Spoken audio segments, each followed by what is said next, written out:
Deus, pela sua presença no nosso meio.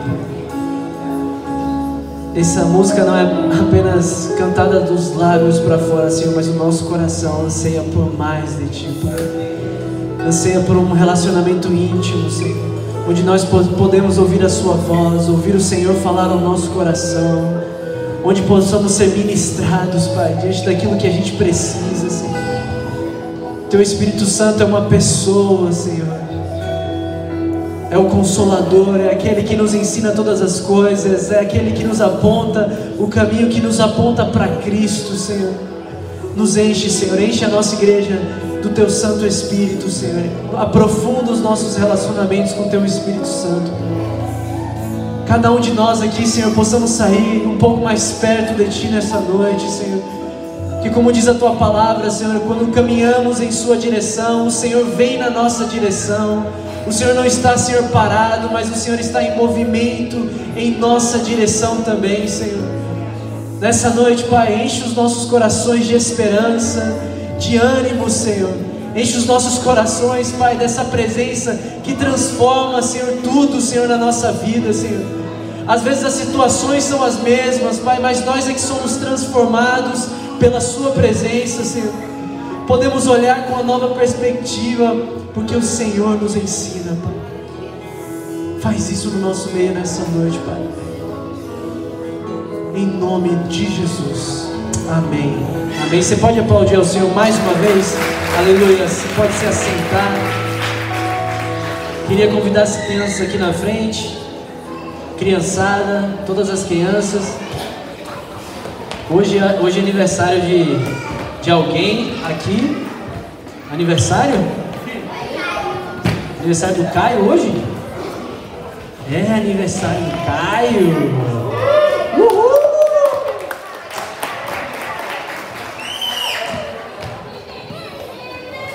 Você quer orar ou quer que alguém ore por ele? É? Você quer orar hoje, cara? Você vai orar hoje, né? Que esse aniversário, o Caio vai orar porque é aniversário dele, tá bom? Vamos lá, cara. Cada pessoa na nossa direção, nossa casa. Em nome de Jesus, amém. Amém! Isso aí! Parabéns, cara. Gostei de Jesus. Corre.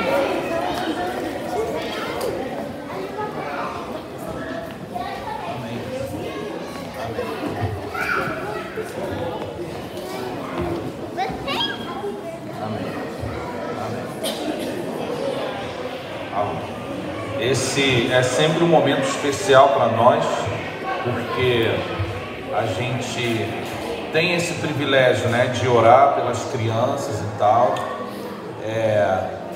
e é sempre bom. Hoje pela manhã foi meio que um momento emocionante, que a Júlia estava orando pelas crianças e ela teve uma semana. A Júlia é professora, nossa filha, ela que dirige o departamento infantil lá, e ela teve uma semana um tanto quanto conturbada na escola, no sentido de lidar com a realidade de algumas crianças que não têm esse privilégio, essa oportunidade, que às vezes a gente subestima, né? Às vezes a gente se esquece da bênção, do privilégio que é ter um local para a gente se reunir, ter a oportunidade de vir apresentar a nossa adoração a Deus e consagrar os nossos filhos a Ele. E hoje pela manhã ela teve um momento muito emocionante, porque durante essa semana algumas coisas aconteceram na escola com as crianças, ela chama de as crianças dela, né?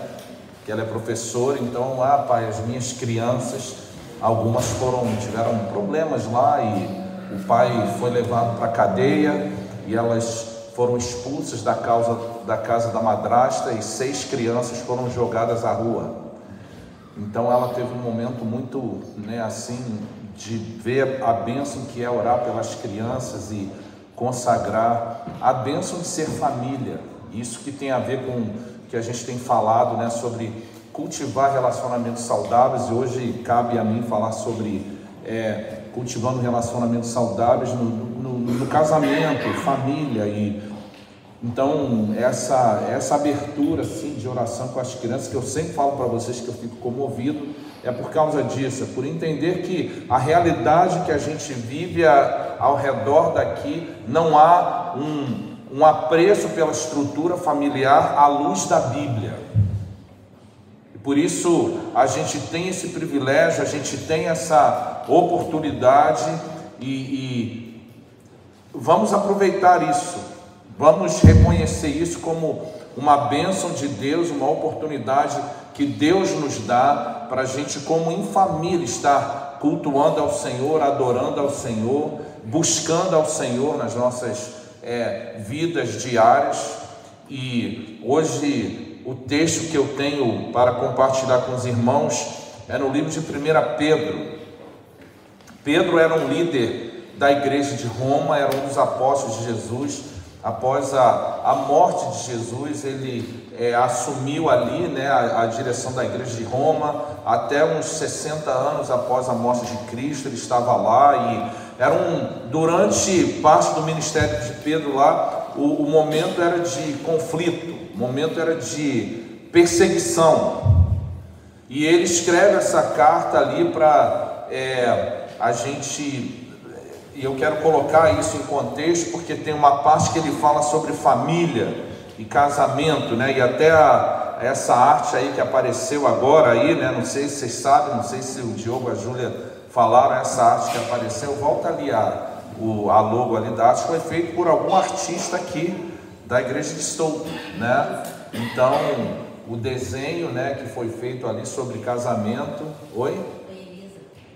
Elisa que fez. Então, esse desenhozinho aí, cadê? Bota o desenho ali, cadê o desenho? Bota ali o desenho.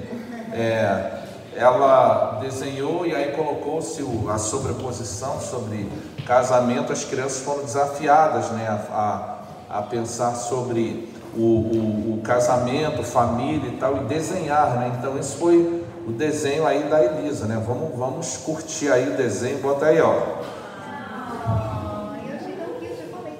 A perspectiva dos filhos, né? Você vê ali, ó, mamãe e papai, só que ali parece que a mamãe está mais alta do que o papai, mas tá bom, tá valendo, né?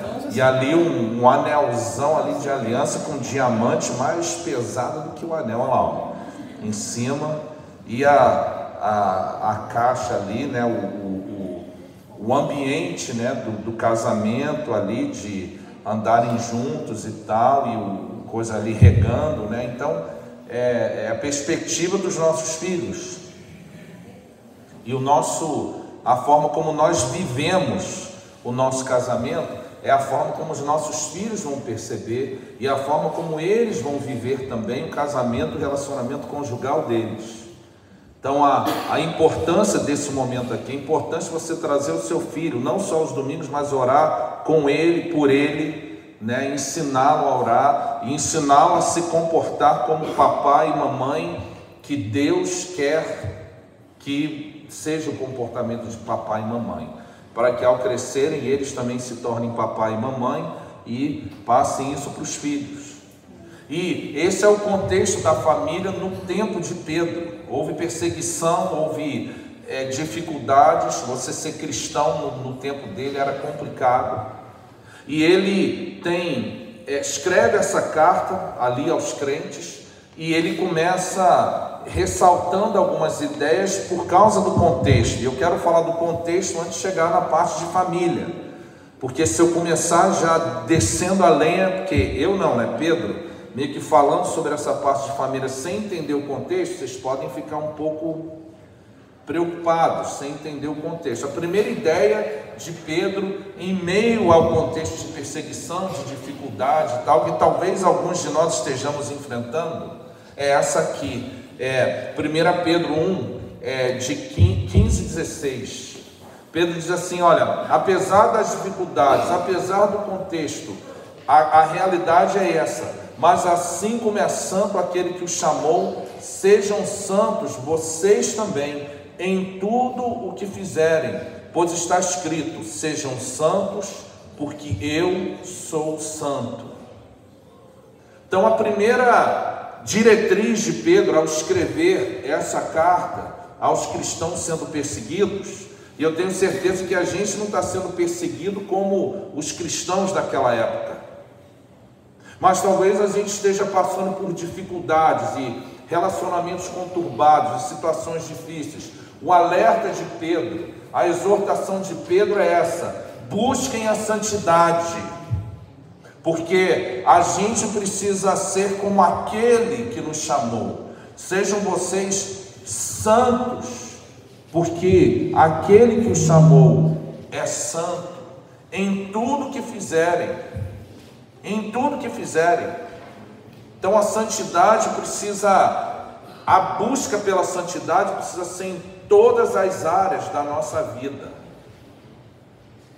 Essa é a primeira diretriz de Pedro, apesar das dificuldades. Uma outra diretriz que é importante, somente 3 ideias que Pedro desenvolve nessa carta. Uma outra a gente encontra no capítulo 2, versículo 9. Então, o primeiro lembrete, a primeira questão nesse contexto de buscar a santidade que se aplica a todos nós. Busquemos a santidade, vivemos em santidade. E agora essa segunda premissa: vocês, porém, são geração eleita. Pedro está dizendo: olha, lembrem-se, nós fomos escolhidos por Deus. Eleito significa escolhido. Geração eleita, sacerdócio real, nação santa, povo exclusivo de Deus. Esse é o lembrete. E às vezes a gente, na nossa jornada cristã, se esquece disso. No nosso dia a dia, no trabalho, nas finanças, no casamento. E Pedro está relembrando: olha, existe um contexto, um ambiente aí de perseguição, de dificuldade, e essa talvez seja a sua situação nessa noite, o seu casamento conturbado, a sua vida meio destrambelhada, mas um ambiente maior é esse, que nós somos escolhidos por Deus, nós somos sacerdócio real. Significa que nós temos sangue azul, sangue de realeza, porque o nosso rei nos adotou como família. No retiro dos homens esse final de semana, aliás, foi muito... Quem é que estava lá no retiro dos homens? Aí, ó, o pessoal tudo cansado, que não dormiu, um ronca-ronca à noite, enfim, outras coisas. Foi muito bom lá. A gente falou sobre essa questão do sacerdócio, o homem enquanto sacerdote do lar. O sacerdote é o pastor, é o líder espiritual, é aquele que conduz a sua família. E nós fomos relembrados lá no retiro que nós homens precisamos ser sacerdotes do nosso lar. Precisamos ser o líder espiritual. E para você que não foi lá no retiro, essa é a cola, né? Não só para os outros homens, mas para as mulheres também. O papel de Deus para o homem é que o homem seja o líder do seu lar, o líder espiritual, que conduz a sua família à eternidade. E que responsabilidade grande é essa?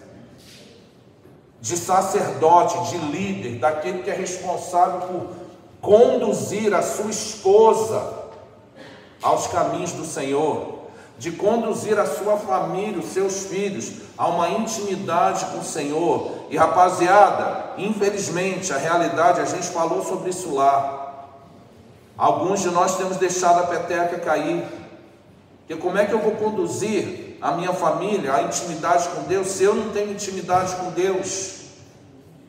Como é que eu vou conduzir a minha esposa, os meus filhos a um relacionamento mais íntimo com Deus se eu não dedico tempo à oração, a conversar com Deus, a meditar na palavra de Deus, a poder obter o que a Bíblia nos ensina, me ensina para poder passar para a minha esposa, os meus filhos.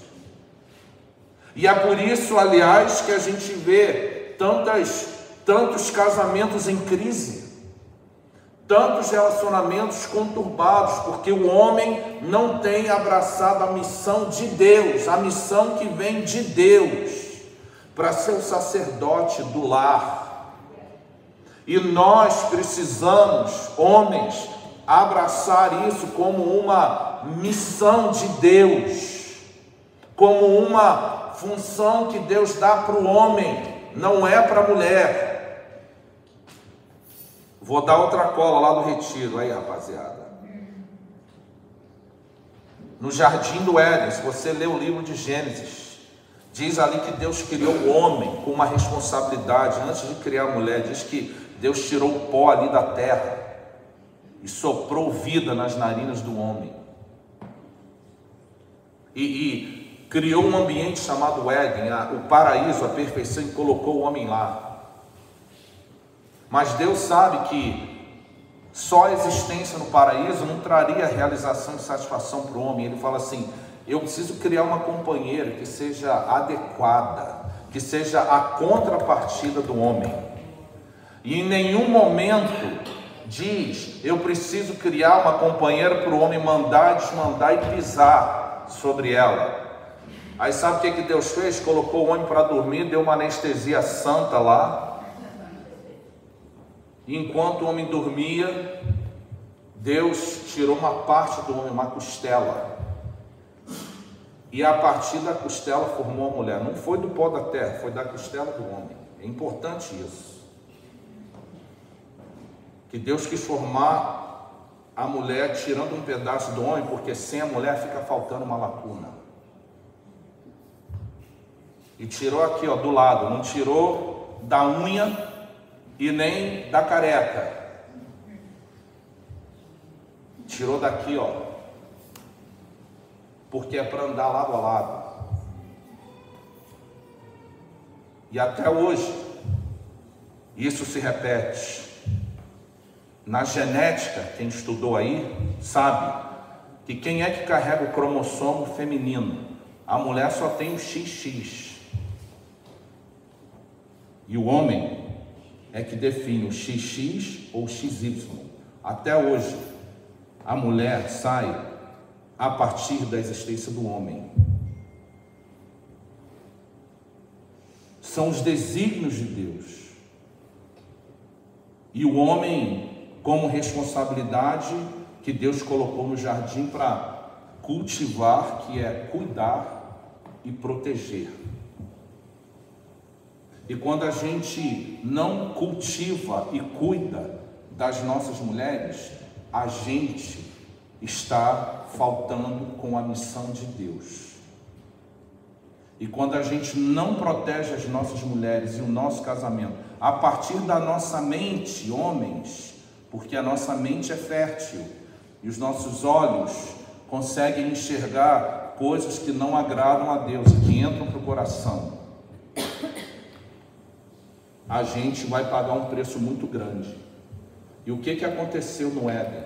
Enquanto o homem não vigiou e não cuidou, a mulher foi lá e fez uma coisa que era contrária à ordem de Deus.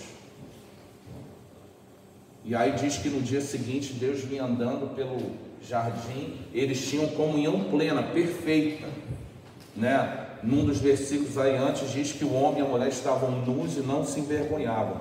A nudez deles era transparência total, que é outra coisa que Deus requer de nós enquanto casais e famílias. Não é andar pelado pela casa não, que os vizinhos aí vão chamar a polícia. É transparência emocional, espiritual, intelectual e tudo algo. Isso foi antes da queda. Depois da queda, o homem e a mulher tiveram que se esconder com vergonha do pecado.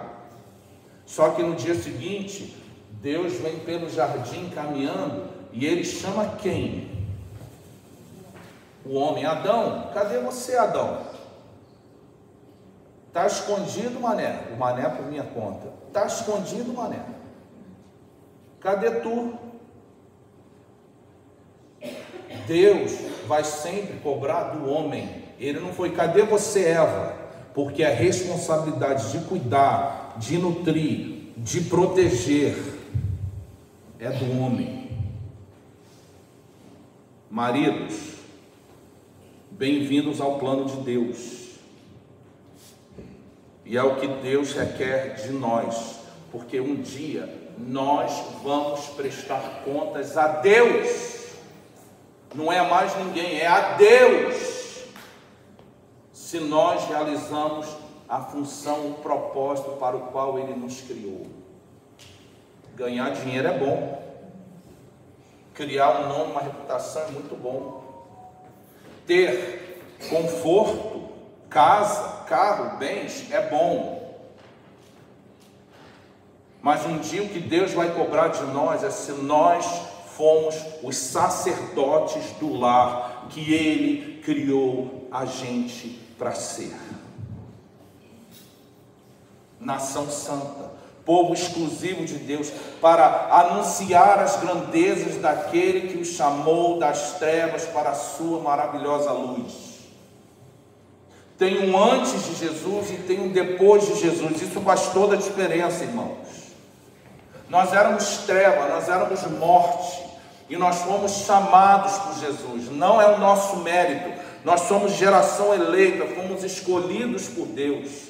E porque somos escolhidos e fomos escolhidos, e o preço da nossa escolha foi a morte do Filho de Deus na cruz, não foi uma escolha sem preço, barata. E a outra ideia que Pedro nos ensina, para ser cristão, paga-se um preço sim.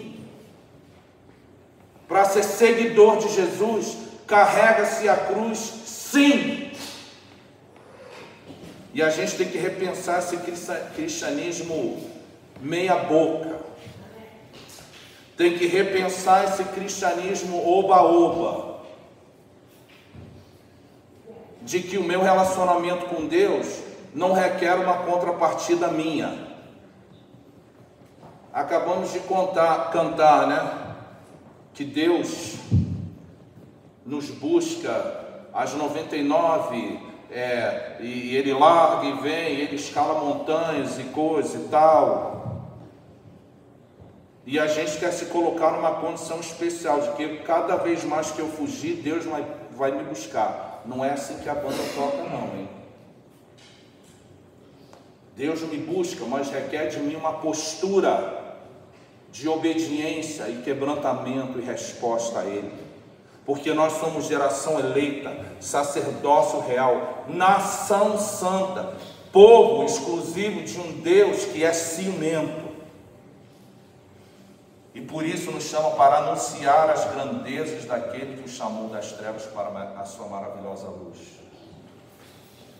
Tem uma outra ideia que Pedro demonstra aqui, e eu quero falar disso antes da gente entrar propriamente dita na parte da família, mas é importante que vocês entendam. 1 Pedro 2,13 está escrito aí. Primeiro, a busca de santidade. Segundo, por sermos eleitos, o efeito causa consequência. Porque nós somos eleitos, nós temos uma responsabilidade. E a terceira ideia é essa: precisamos pagar o preço de sermos eleitos por Deus. Por causa do Senhor, e isso é muito importante. Por causa do Senhor, não esqueçam isso, porque o próximo versículo vai doer. Por causa do Senhor, sujeitem-se a toda autoridade constituída entre os homens. Eu peguei só essa parte do versículo que Pedro fala assim: seja o rei como autoridade suprema. Ele fala, mesmo se você é escravo, você se sujeita ao seu mestre. Mesmo que você seja gentio, se sujeite aos seus governantes que dominam sobre vocês. A questão é essa: por causa do Senhor, sujeitem-se. O que Pedro está dizendo é que, apesar da perseguição, apesar de todas as coisas, o dever do cristão é pagar o preço de se submeter, por causa do Senhor. E às vezes a gente tem dificuldade por N razões, algumas boas, algumas não tão boas, e a gente não quer se submeter coisa nenhuma. Mas a ordem do Senhor é: por causa do Senhor, por causa da busca de santidade que Ele requer de nós, por sermos geração eleita, nós precisamos pagar o preço. Sabe, esse crente que fala que é crente, mas não age como tal? Ainda bem que não tem ninguém aqui assim, né? Ainda bem. O cara que fala aleluia, glória a Deus, e amanhã não age assim. Deus está falando que a nossa conduta precisa refletir a nossa salvação. E aí vai. Solta aí a bomba atômica. Pedro, 1 Pedro, capítulo 3, o versículo 1. Bomba atômica. Por isso que eu não queria começar com isso, senão a mulherada já ia me desligar, levantar e ir lá comer pipoca, nem sei o que tem lá. Do mesmo modo, tem um antecedente aí, que é um antecedente de santidade, de sacerdócio, de sermos escolhidos por Deus, e, mais importantemente, o sujeitar-se por causa de Deus. Lembra do versículo anterior? Por causa de Deus, sujeitem-se. Do mesmo modo, por causa de Deus, mulheres, sujeite-se cada uma a seu marido, não é a todo homem. Essa coisa de machismo besta, não, a mulher tem que se sujeitar ao homem. Não, a esposa tem que se sujeitar ao marido. Os outros homens não têm domínio sobre a vida dela. E se isso está acontecendo, quebra esse nome de Jesus agora, porque isso não vem da Bíblia. Sujeite-se cada uma a seu marido.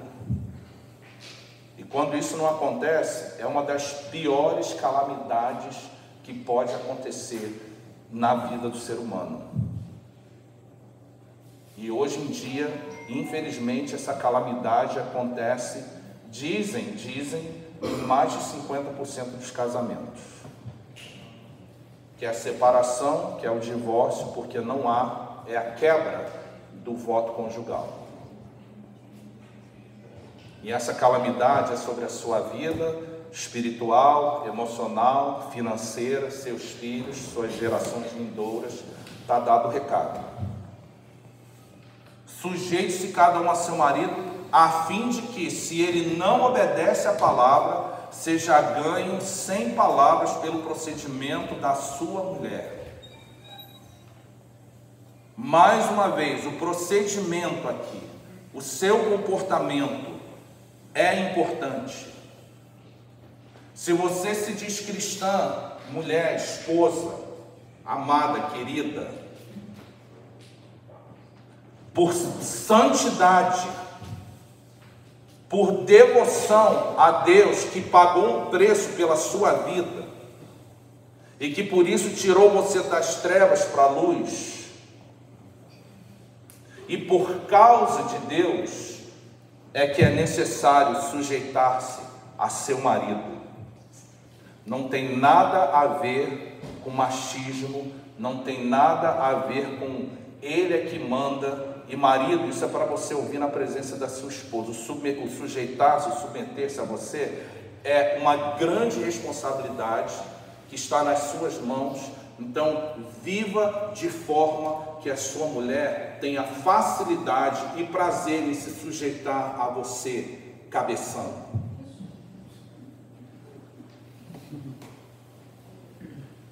E mulheres, algumas de vocês estão pensando, não é só cabeção, é outras coisas. Mas o seu desafio é se sujeitar a ele, a fim de que, se ele não obedece à palavra de Deus,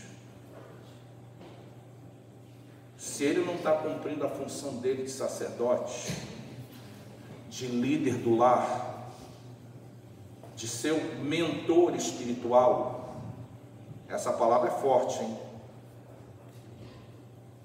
O seu mentor espiritual, o seu mentor intelectual, o seu mentor emocional.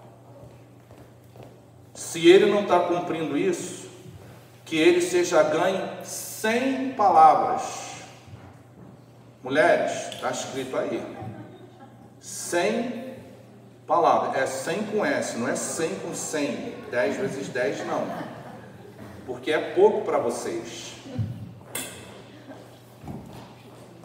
Pelo procedimento, pela sua conduta, pela forma como você se comporta dentro do plano maior de Deus,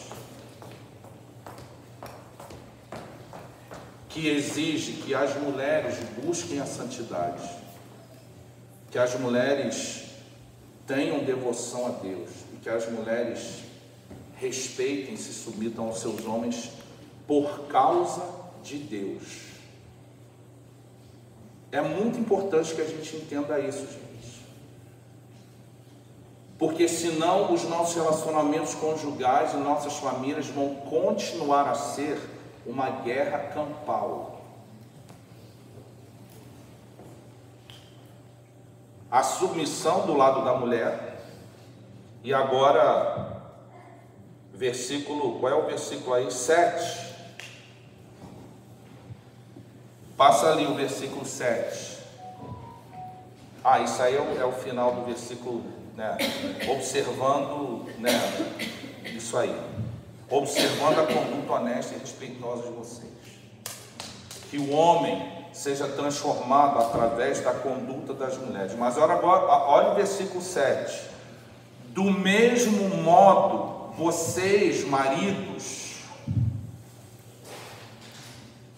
lá no início, o texto usado, do mesmo modo, mulheres, porque Pedro está se referindo ao que nós mencionamos antes, a busca de santidade, o fato de sermos salvos pela luz e termos uma responsabilidade na forma como nos conduzimos. E em terceiro, porque é a vontade de Deus. Do mesmo modo, nós, maridos, sejam sábios no convívio com suas mulheres. Sábios. A Bíblia fala que quem não tem sabedoria é para fazer o quê? Pede para Deus. Talvez tenha rapaziada aí que tem que pedir muito. Senhor, por favor, pelo amor de Deus, me dá sabedoria. E a resposta, a Bíblia diz que Deus dá sabedoria, né? E Ele dá na medida que a gente pede, até além do que a gente pede. E diz que o princípio da sabedoria está no relacionamento no Senhor, no conhecimento do Senhor. Então, sejam sábios no convívio com suas mulheres, andem em intimidade com Deus. E o fato é que nós homens priorizamos muitas outras coisas. Horas e horas a fio no trabalho. Sabemos a tabela completa do campeonato de futebol. Os jogadores, coisa aí, completo. Nos dedicamos a tantas coisas. E não crescemos em sabedoria, que é intimidade com o Senhor. E diz, e tratem-nas com honra. O tratamento da sua esposa precisa honrar o Deus que é seu e o Deus que é o pai delas. Quando os meus genros vieram com a conversinha, das beijinhos lá nas minhas filhas, conversa ruim pra caramba.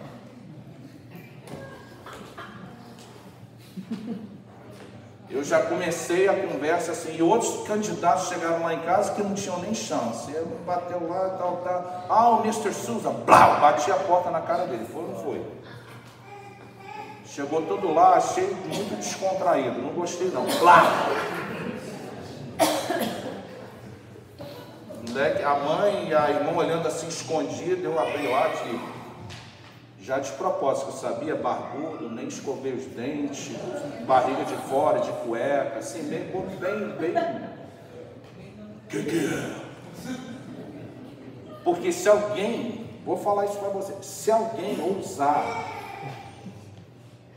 tirar um fio de cabelo das minhas filhas, vai se ver com o pai. Vai se ver com o pai. E se o pai não der conta, o pai chama os amigos, os primos, os tios, e está cheio de militar, PQD, SWAT, bomba atômica na minha família. Porque ninguém trata a filha do papai com desonra. Agora, se eu, com a minha fúria limitada, é um estalinho, comparado com a potência de Deus, para quem trata as filhas dele com desonra, cuidado, porque quem trata a filha com desonra vai responder para o pai, e a sua mulher é filha do Deus Altíssimo. Trata essa mulher direito. E se você não tem tratado, hoje é o tempo de você se converter, de vir para a luz. E a partir de hoje, tratá-la como filha do Deus Altíssimo que ela é. E talvez seja hora de você que se acha machão pra caramba, de se colocar de joelhos no chão e pedir perdão diante de Deus e da sua mulher. Porque isso é que o homem com H faz, em busca de santidade e reconhecendo que a conduta dele precisa honrar a Deus.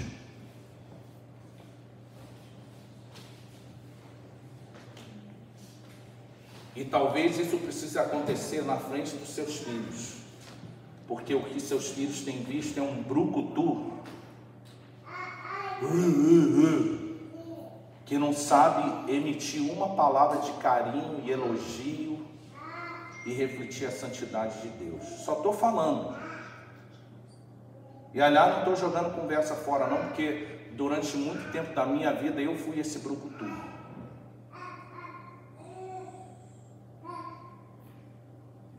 E pela graça e pela misericórdia do Senhor, eu estou melhorando.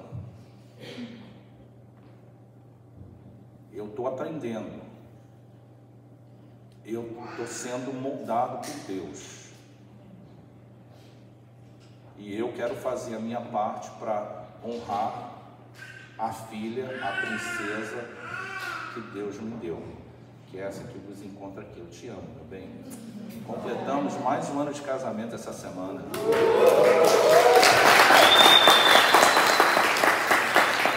32 e o motor está batendo. Pô, como nunca.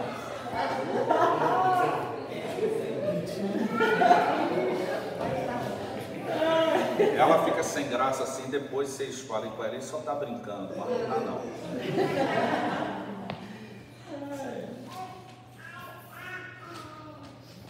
Porque a gente entendeu que o sujeitar-se,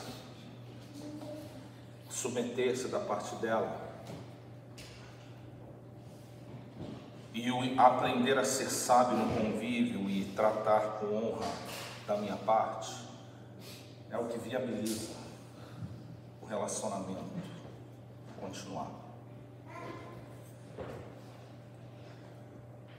Quais são os ajustes na sua caminhada, na sua conduta, na sua vida conjugal que precisam acontecer para que Deus seja glorificado no seu relacionamento conjugal? Sejam sábios no convívio com suas mulheres e tratem-nas com honra como parte mais frágil e co-herdeiras do dom da graça da vida, de forma que não sejam interrompidas as suas orações.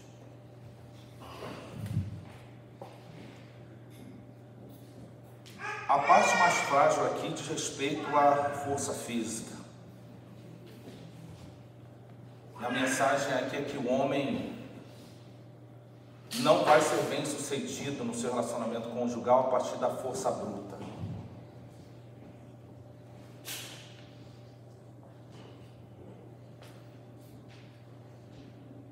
E se alguém tem um histórico disso no seu relacionamento conjugal, arrependa-se, peça perdão a Deus e peça perdão para sua amada, porque elas são co-herdeiras do dom da graça da vida. Elas são tão amadas por Deus quanto nós, são tão especiais para Deus quanto nós. E por causa disso, Deus quer que a gente viva de forma unida, de forma que não sejam interrompidas as suas orações. O contexto aqui, o ambiente é o seguinte, é o pressuposto de Pedro aqui. Os homens estão vivendo uma vida de intimidade com Deus. Porque o que ele está dizendo é que, de forma que não sejam interrompidas as suas orações, a sua intimidade com Deus de nada vale se você não se comporta assim em relação à sua esposa e seus filhos. A sua religião é conversinha da boca para fora. E as suas orações não serão ouvidas e atendidas por Deus. O seu relacionamento com Deus está interrompido se você não trata a sua mulher com sabedoria, com convívio, com honra e como co-herdeira da graça da vida.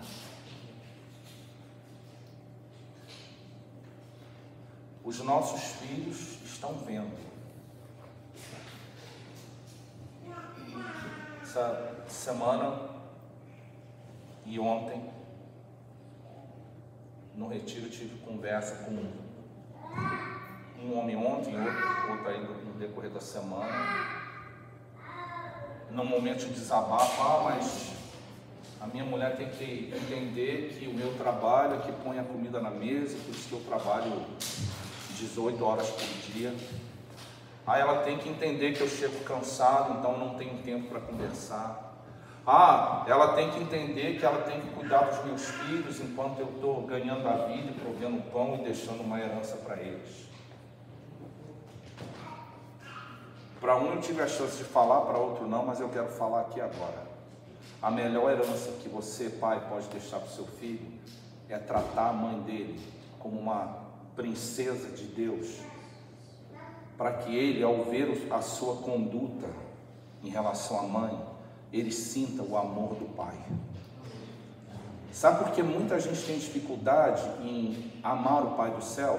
Porque o Pai da terra não está fazendo o seu dever.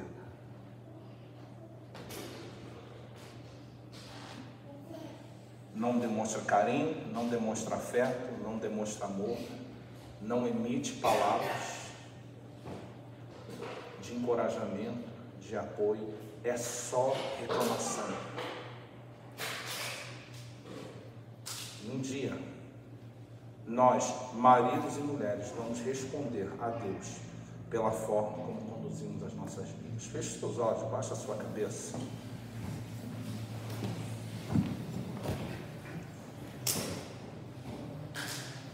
Falando de cultivar relacionamentos saudáveis no casamento, na família. Isso tem um impacto eterno. As dores, as feridas que muitos de nós carregamos até hoje são oriundas de comportamentos dos nossos pais que causaram em nós uma ferida, e que por não sabermos reagir, nós acabamos vivendo reproduzindo esse mesmo comportamento nas nossas vidas e nos nossos filhos.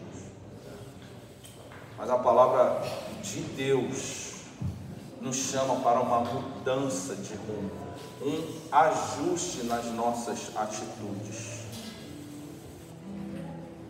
E Começa com essa diretriz de Pedro de buscarmos a santidade. Talvez o seu desafio hoje, a sua resposta hoje à palavra de Deus é: eu não tenho buscado viver em santidade, eu preciso decidir isso hoje. Talvez essa seja a sua resposta. Lemos no texto que nós somos uma geração eleita, um sacerdócio santo. Isso é o reconhecimento explícito de que temos um relacionamento com Cristo. Talvez a sua resposta seja essa: eu preciso iniciar um relacionamento com Jesus. Eu preciso.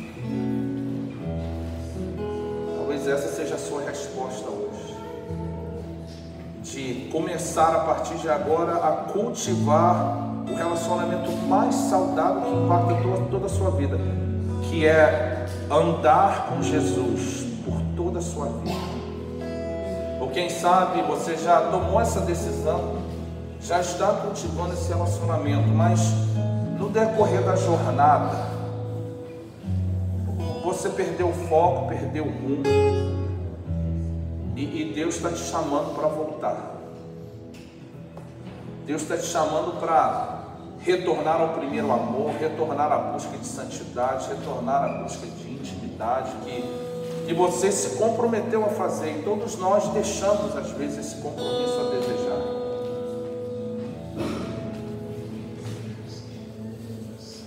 Ou talvez a sua resposta, como filho da luz,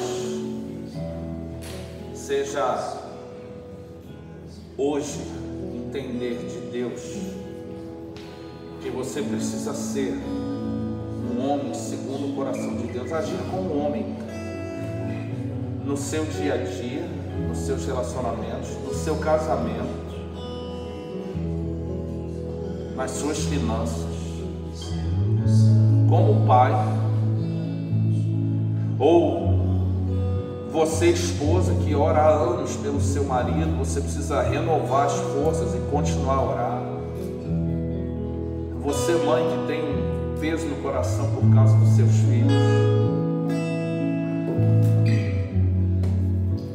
Talvez você precise se jogar nos braços e na promessa do Pai, de que é Ele quem cuida de nós e dos nossos filhos. Confiar